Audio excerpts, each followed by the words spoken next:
warahmatullahi wabarakatuh. Perkenalkan, ini Ustazah Penti. Insya Allah Ustazah akan mengajar mata pelajaran Sejarah Kebudayaan Islam atau disingkat menjadi SKI. Materi SKI kita hari ini yaitu kita akan mempelajari tentang membina masyarakat Madinah. Sebelum kita memulai pembelajaran hari ini, mari kita membaca doa terlebih dahulu. Bismillahirrohmanirrohim. Robbi zidni ilman warzuqni fahman waj'alni minas sholihin. Amin ya robbal alamin. Tujuan dari pembelajaran hari ini yaitu kita bisa mengetahui upaya Nabi Muhammad SAW dalam membina masyarakat Madinah dalam bidang sosial, ekonomi, agama, dan pertahanan. Bidang dakwah Nabi Muhammad SAW. Yang pertama yaitu membangun Masjid Quba. Masjid Quba dibangun pada tanggal 8 Rabiul Awal tahun ke-1 Hijriah. Sahabat Ammar bin Yasir adalah tokoh yang memegang peranan penting. Dialah yang mengusulkan untuk membangun tempat berteduh dan membangun masjid yang tadinya hanya terdiri atas hamparan kebun kurma. Rasulullah SAW sendiri yang mendesain dan menentukan model Masjid Quba. Sebelah utara masjid dibuat serambi untuk tempat sholat. Tempat tersebut bertiang pohon kurma serta beratap datar dari pelepah dan daun kurma yang bercampur dengan tanah liat. Di tengah-tengah ruang terbuka masjid yang biasa disebut san, ada sebuah sumur untuk tempat berwudu. Kemudian yang kedua membangun Masjid Nabawi. Pembangunan Masjid Nabawi yaitu pada bulan Rabiul Awal di tahun kedua Hijriah. Pada awal pembangunan masjid berukuran sekitar 50 meter kali 50 meter dengan tinggi atap sekitar 3,5 meter. Rasulullah SAW sendiri turut membangunnya dengan tangannya sendiri bersama-sama dengan para sahabat dan kaum muslimin. Tembok pada sisi masjid dibuat dari tanah dan batu bata. Atap masjid dibuat dari daun kurma dan tiangnya dibuat dari batang kurma, sehingga sebagian atap masjid sengaja dibiarkan terbuka. Di Masjid Nabawi inilah Rasulullah melakukan pembinaan dasar-dasar agama dan persatuan umat Islam. Kemudian yang terakhir yaitu mengembangkan sikap toleransi beragama. Rasulullah dalam menciptakan suasana agar nyaman dan tentram di kota Madinah, maka dibuatlah perjanjian dengan kaum Yahudi.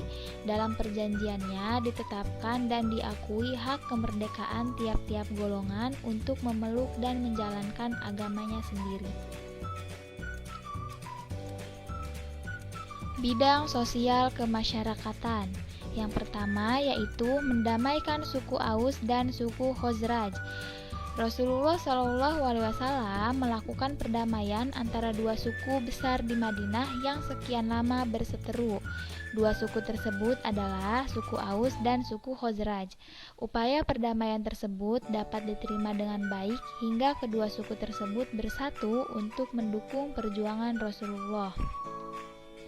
Kemudian yang kedua, mempersaudarakan kaum Ansor dan kaum Muhajirin. Untuk memperkokoh persatuan umat Islam di Madinah, Rasulullah mempersaudarakan kaum Ansor dan kaum Muhajirin. Dengan persaudaraan, tidak ada lagi perbedaan nasab, warna kulit, asal daerah, ataupun kebangsaannya. Setiap kaum Muhajirin dipersaudarakan dengan kaum Ansor dan persaudaraan itu dianggap seperti saudara kandung. Berikut ini sahabat yang dipersaudarakan Rasulullah, yaitu yang pertama ada Abu Bakar As-Siddiq dari kaum Muhajirin dengan Kharijah bin Zaid bin Abu Zuhair dari kaum Ansor. Yang kedua, Ja'far bin Abi Thalib dari kaum Muhajirin dengan Mu'adz bin Jabal dari kaum Ansor. Yang ketiga, Umar bin Khattab dari kaum Muhajirin dengan Itban bin Malik dari kaum Ansor. Yang keempat, Ali bin Abi Thalib dengan Rasulullah dari kaum Muhajirin. Yang kelima, Abdurrahman bin Auf dari kaum Muhajirin dengan Sa'ad bin Rabi dari kaum Ansor. Yang ketiga, membentuk Undang-Undang Madinah atau disebut dengan Piagam Madinah. Untuk memperkuat keberadaan masyarakat baru di Madinah, Rasulullah bersama seluruh masyarakat menyusun undang-undang sebagai pedoman bermasyarakat oleh kaum Muslim dan kaum Yahudi yang berada di Madinah. Dengan undang-undang tersebut, sistem kemasyarakatan dapat berjalan dengan baik dan tertib. Selanjutnya yaitu bidang ekonomi. Untuk membina masyarakat di bidang ekonomi, Nabi Muhammad menggalakkan perdagangan dan mengharamkan praktik riba. Beberapa sumber ekonomi yang diatur oleh Nabi Muhammad untuk memberi jaminan kemakmuran masyarakat Madinah adalah: yang pertama, jizyah, merupakan pajak yang dipungut dari masyarakat non-muslim. Yang kedua, ada hijraj, merupakan pajak atas kepemilikan tanah. Kemudian yang ketiga, ghanimah, merupakan hasil rampasan perang. Yang terakhir, zakat, merupakan kewajiban setiap muslim atas harta berupa binatang ternak, hasil pertanian, emas, perak, dan harta perdagangan. Bidang pertahanan.